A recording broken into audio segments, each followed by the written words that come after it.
জানেন, আমাদের দলনেত্রী তথা মুখ্যমন্ত্রী মমতা বন্দ্যোপাধ্যায়ের নির্দেশে পুরো রাজ্য জুড়েই আমাদের ব্লক টাউন সব জায়গাতেই আমাদের এই সুন্দর মিছিল হচ্ছে, একটা বর্ণাঢ্য শোভাযাত্রা। এবং আমাদের রাজারহাট নিউ টাউনে আমাদের বিধায়ক তাপস চট্টোপাধ্যায়ের উদ্যোগে গতকাল ব্লকে হয়েছে, আজকে শহরে এবং কয়েকটি ওয়ার্ডেও আমরা এটা করে থাকছি।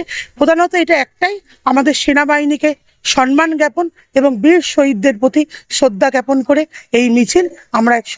আমরা প্রত্যেকটা সেনাবাহিনীকে আমাদের তরফ থেকে স্যালুট জানাচ্ছি। তারা দেশকে রক্ষা করছে বলে আমরা নিশ্চিন্তের ঘুম ঘুমোতে পারছি, যে তারা আছেন বলেই আমরা সুরক্ষিত। ধন্যবাদ।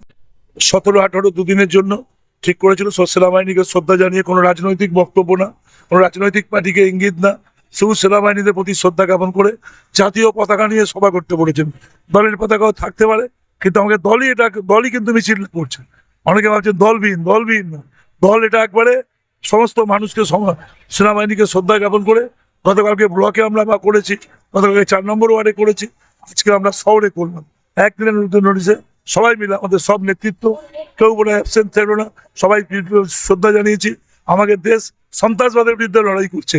এই লড়াইটা কেউ মনে করছেন অন্য লড়াই, এই লড়াইটা একবারে সন্ত্রাসবাদের বিরুদ্ধে আমাদের এই লড়াই, যে লড়াইটা আমরা জঙ্গিবাদকে চিরকালের জন্য ধ্বংস করবো, চিরকালের জন্য শান্তি বিরাজ করবো। সেই জন্যই এই আহ্বান আমাদের নেত্রী মমতা বন্দ্যোপাধ্যায় দিয়েছেন, আমরা সেটা আজকে করলাম শহরে। দশদম থেকে এই অবধি আমরা মিছিল করলাম। কালকে আমরা গ্রামে ঘাড়াঘাড়ি থেকে পাথরঘাটা করেছি, 4 নম্বর ওয়ার্ডে গোপালপুর হাউস থেকে একদম পল্লিকি সংঘ অবধি করেছি। সবাইকে আমরা সেইভাবে বিষয়টাকে রেখেছি।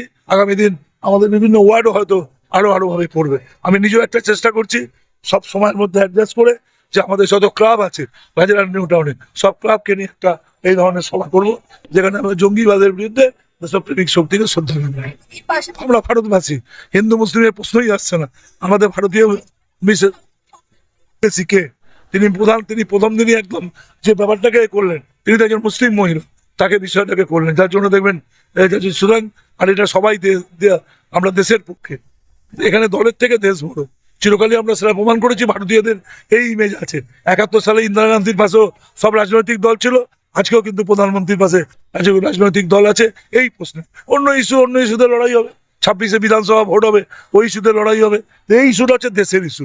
আমার দেশ বাঁচলে তো আমি ভোটে দাঁড়াবো, দেশ বাঁচলে তো আমার রাজ্য থাকবে, দেশ না বাঁচলে তো কিছু থাকতে হবে। এটা সন্ত্রাসবাদীদের বিরুদ্ধে, আর একবারে বলতে পারেন যারা এরকম জঙ্গি কাজ করে, জঙ্গি হানা দেওয়া আক্রমণ, আর যারা জঙ্গিকে জাতীয় পতাকা দিয়ে করেন, তারা দেশ না, তাদেরকে আমি দেশ বলে মনে করি না। তাদের বিরুদ্ধে লড়াই, পাকিস্তান এটা চান না।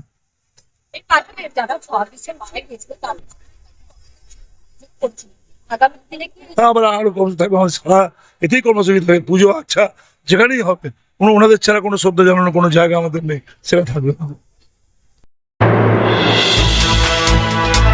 এতক্ষণ আপনারা দেখছিলেন নিউজ বাংলা টিভি।